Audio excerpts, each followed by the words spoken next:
Je suis Jean-Philippe Rigaud D'accord. et je suis l'attaché de presse du festival avec Pascal Delfer. Et nous, on travaille avec AFC qui coordonne le festival Off d'Avignon.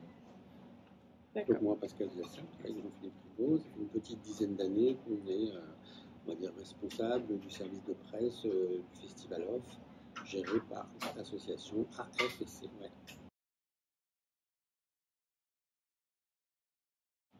Attaché de presse, en fait, nous, c'est le lien vraiment entre les artistes et la presse. Ouais. Donc c'est vraiment nous qui, comment dire, informons les journalistes d'un événement qui se passe pour qu'eux en fassent référence dans leur support, radio, TV ou presse écrite, quoi. Donc nous, on est vraiment l'intermédiaire et on est là pour, comme un agent en fait d'artiste, mais au niveau communication. Et là, notre travail, nous, c'est de travailler un peu sur l'image globale du festival Off auprès de la presse pour qu'on en parle plus et que du coup les gens savent qu'il y a un festival qui est à Avignon. D'accord. Et qui comprennent les enjeux du festival. Après, il y a le côté, on va dire, communication pour que les gens viennent au festival. Et le côté image aussi pour les professionnels, pour montrer ce qu'est les enjeux et à quoi correspond le festival. En fait. D'accord, ok. Donc votre métier est quand même super important, quoi. Sans votre métier, on ne parlerait peut-être pas du festival Off d'Avignon. Si, mais pas autant. C'est compliqué en fait. On ne sait pas en fait à quel moment le travail est important et comment il intervient. Mais surtout, nous, on pense que c'est important. Après, on ne sait jamais les retombées de ce qu'on fait. On ne sait pas le nombre de personnes que ça touche, que ce soit un téléspectateur, que ce soit quelqu'un qui lit. Donc évidemment, nous, on va vous dire oui, c'est très important et c'est essentiel. Mais après, pour savoir concrètement pas à quoi ça sert, mais comment ça a un écho là-dessus, ça c'est compliqué de le savoir. Ok. D'accord. Le festival existerait sans nous, mais on essaye en fait de diriger les journalistes vers quelque chose qui met en valeur le festival, notamment là, le Off étant quand même différent de la programmation du festival In. Oui. Là, c'est comme un marché, il y a 1000 spectacles, donc c'est difficile pour eux de sortir de tout ça, donc il faut aussi, ce qu'on a essayé de faire avec Jean-Philippe depuis plusieurs années, à montrer que c'est quand même un endroit et un festival de création, et donc c'est important aussi que les gens sachent qu'ici, ils voient vraiment une carte du monde telle qu'elle est, sur tous les thèmes qui sont abordés de manière générale, et traités sur différentes façons. Ce qui est la différence du IN, où il y a une cinquantaine de spectacles, là sur 1000, il y a vraiment une étendue du thème, du style. Donc c'est vrai que ça ouvre vraiment plein de possibilités. C'est vraiment le plus grand marché le plus grand festival de théâtre du monde, plus ou moins avec, je pense, le Fringe à Édimbourg. Il en faut plusieurs. Ouais, ok. Déjà, il faut être patient. Ouais. Voilà, parce qu'effectivement, il y a beaucoup, les journalistes sont très très sollicités. Donc voilà, donc après, je crois qu'il faut déjà de la patience. Il faut aussi, je crois que ce qui est intéressant et important, c'est ce qu'on défend en fait. Puisque nous, avec Pascal, puisqu'on parle du festival, je pense que le sujet va être sur le festival Off. Moi, c'est vraiment quelque chose que je voulais faire, la presse du festival, parce que j'ai fait le festival en tant que jeune attaché de presse, pendant des années avant, et j'avais envie, parce que ça fait la première fois où j'ai postulé en fait, j'ai postulé pour faire le festival, parce que je comprenais les enjeux du festival, ce qui se passait, je me disais, voilà, on peut pas, en France, quand on dit un passage obligé, oui, c'est un passage obligé, mais pourquoi ? Parce que tout le monde se rend compte, parce qu'il y a des projets qui se font ici, parce qu'il y a une émulation énorme, parce que je me suis battu justement on s'est battus tous les deux pour aussi défendre ce projet-là, et c'est pareil pour nos projets en fait. Je pense que c'est la qualité aussi, il faut pouvoir le faire, au début c'est difficile quand on débute, mais après c'est aussi ce qu'on défend. Voilà. Donc après il y a des attachés de presse qui sont plus dans l'humour, il y a des attachés de presse qui sont plus dans les spectacles, voilà. Après chacun choisit sa spécialité, mais il faut en parler avec passion. C'est compliqué parce qu'il y a très peu de place et qu'à chaque fois il faut se battre un peu pour tout. Donc si on n'a pas l'envie de défendre un spectacle, ça ne fonctionne pas. Donc déjà, quand je dis patience, c'est parce que des fois on envoie les infos et on n'a pas forcément de retour, ils sont assez sur le moment, donc du coup les choses se font, mais voilà, on a toujours un peu peur qu'on n'arrive pas à les faire déplacer, et après je pense que c'est de la persévérance, et encore une fois ce qu'on défend, Moi, je dirais l'anticipation aussi. C'est-à-dire qu'en fait, à force de connaître les journalistes, on commence à savoir ce dont ils ont besoin et d'essayer d'envisager, avant qu'eux-mêmes proposent quelque chose, leur proposer quelque chose. En fait. Donc, on est là aussi un petit peu pour Force de proposition. voilà, anticiper un peu les demandes. Et à force, on sait à peu près où ils vont et ce qu'ils veulent. Et donc, on fait gagner du temps beaucoup en fait, en anticipant ça. Ok, et vous avez toujours su que vous vouliez faire attaché de presse pour un festival? Ou vous avez Bah, un moi, peu- c'est ce que je disais, moi c'était un peu un rêve, hein, quelque part, de m'occuper du festival. Parce que voilà, tout d'un coup, moi je travaillais sur des compagnies, et là tout d'un coup, on travaille sur l'image. Depuis qu'on est là, et c'est pas pour se lancer des fleurs, mais c'est vrai que l'image, et je pense que c'est pas que nous d'ailleurs, on est arrivé au moment où AFSC commençait à mettre en place énormément de choses, le village du off. On a vraiment accompagné ça en fait.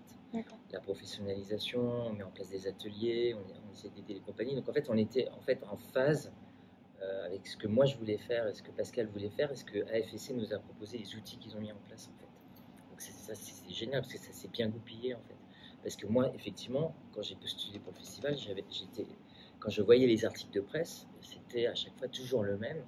Donc on parlait du in et le off, on disait il y a, euh, il y a des bons spectacles, des mauvais spectacles, à boire et à manger. Enfin, c'était toujours un peu la même chose. Et depuis qu'on est là, et par le travail d'AFSC, et par tout le travail de toute l'équipe, et notre travail un peu aussi, je pense, on a changé cette image-là. On a montré que voilà, c'était un vrai, ce qui était le cas avant, mais les journalistes ne s'en rendaient pas compte.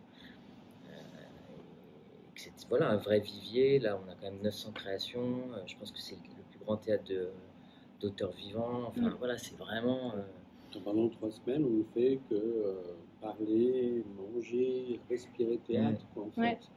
Donc, c'est quand même assez unique, quoi. D'ailleurs, on a un peu l'impression d'être coupé du monde, des fois, parce que c'est très chronophage pour eux comme pour nous, et chaque jour se répète, et en même temps, chaque jour, il y a une aventure différente. Donc, il y a des angoisses de remplir une salle, de journalistes pour nous qui viendraient, donc c'est très intense à ce niveau-là, par la répétition et par l'énergie en 3 semaines que ça procure.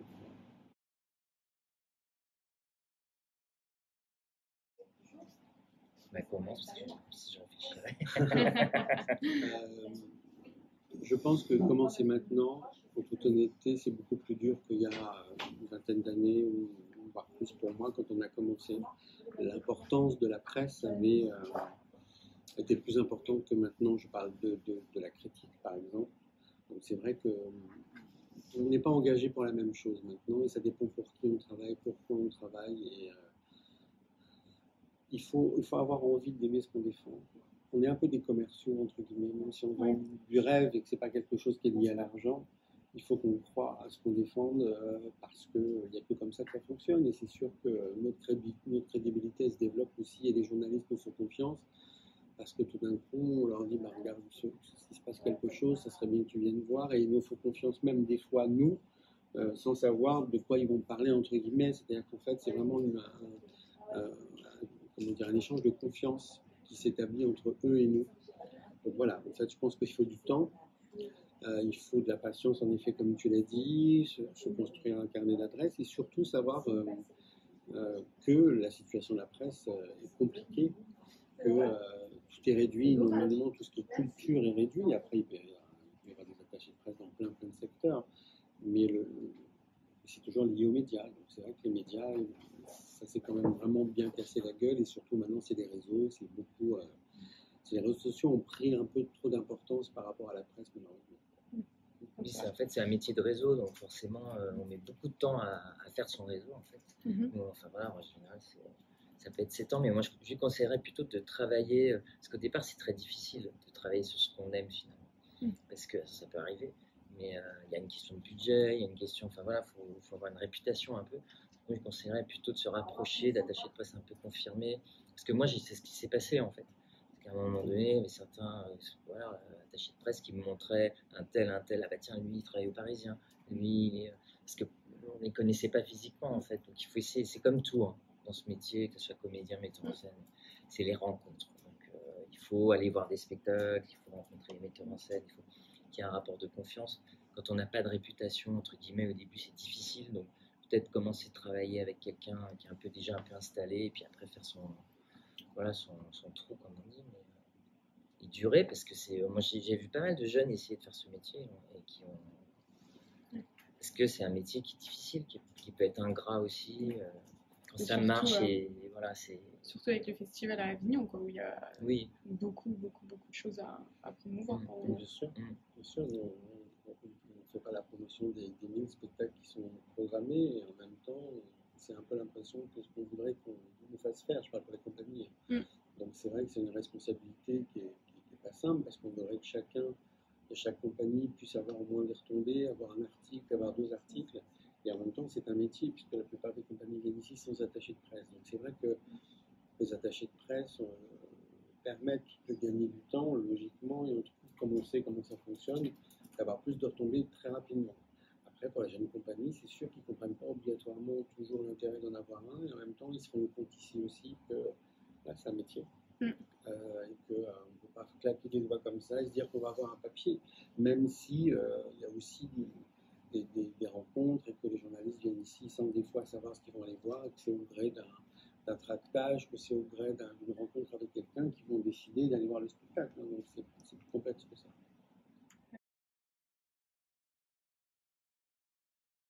Francis Lalanne était en festival il y a 4-5 ans, il avait 4 spectacles et on avait vu que bon, ça pouvait intéresser la presse qu'il ait 4 spectacles. Donc on l'avait un peu noté comme étant un personnage intéressant. Lui, il n'avait personne qui s'occupait de lui. Et il était évidemment, comment dire, intéressé pour qu'on parle de lui. Donc après, il a été très très présent et on ne s'y attendait pas. Et en fait, on n'était pas engagé par lui, mais en fait, c'est un peu, comment dire, on est devenu son attaché de presse pendant le moment du festival sans qu'on ait fait n'importe quoi de contrat ou quoi que ce soit. Et du coup, lui s'est pris à ce propre jeu-là. Donc c'était assez drôle, mais on devenait attaché de presse de Francis Lalanne sans l'avoir cherché. Et lui-même, ça l'arrangeait bien. Ouais. Donc ça faisait des anecdotes où il fallait lui dire de temps en temps, voilà, on n'est pas engagé par toi et qu'on fait au mieux parce que ça sert le off et que ça permet de parler du off, mais voilà, on n'a pas de contrat établi, nous c'est un métier quand même qu'on fait. Oui. Donc voilà, je trouve que c'est juste ça. Parce que ça me revient en fait. Et toi ?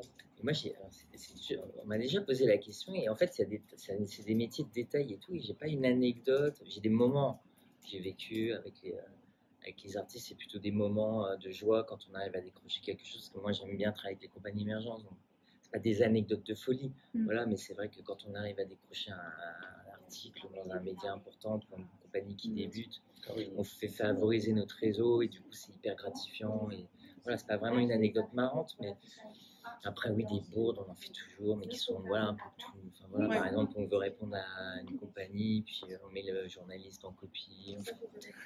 Voilà, c'est le. Non, moi, j'ai le souvenir quand même, si en effet, ça me faisait penser d'une jeune compagnie. J'avais pas commencé il y a très longtemps, qui faisait le off, et j'avais eu un papier dans Libération, qui à l'époque était vraiment la référence, et un truc, donc avoir un papier dans l'IB sur le nombre de spectacles qu'il y avait, c'était génial. Donc j'ai été au premier kiosquier acheter le journal le matin où il y avait. Tout le monde dormait, donc j'ai laissé des messages à toute l'équipe tellement j'avais envie de partager avec eux. Je me vois tout seul dans un café, genre à 8h30 du matin, avec l'article devant moi, avoir tellement envie de partager avec eux qu'il a fallu que j'attende que tout le monde se lève pour qu'ils profitent de ça. Et j'étais en fait le moment de solitude où tout d'un coup, cette joie d'avoir obtenu, d'avoir eu un papier dans l'IB, ben, ça te renvoie en fait à une forme de solitude si tu n'arrives pas à le partager. Oui, où il y a maintenant, c'est moins le cas parce qu'on envoie les photos par mail, mais à l'époque, c'était carrément les photos, voilà. Donc, enfin, moi, ça m'est arrivé d'avoir une photo qui n'a rien à voir avec le spectacle. Ah oui, d'accord. C'est-à-dire qu'ils se trompaient, et du coup, c'est drôle parce que c'est souvent des photos, comme par hasard, avec des spectacles qui sont complètement différents. Donc, je ne sais plus exactement ce que c'était, mais je crois que c'était du théâtre assez contemporain, enfin, un texte assez dur. Et là, c'était une photo de spectacle d'humour. Donc, même si c'est pas de notre faute, voilà, mais ça c'est avec la technologie, ça peut encore arriver, mais c'est rare. C'est voilà, une petite anecdote comme ça en fait. Super. Merci beaucoup. Merci à toi.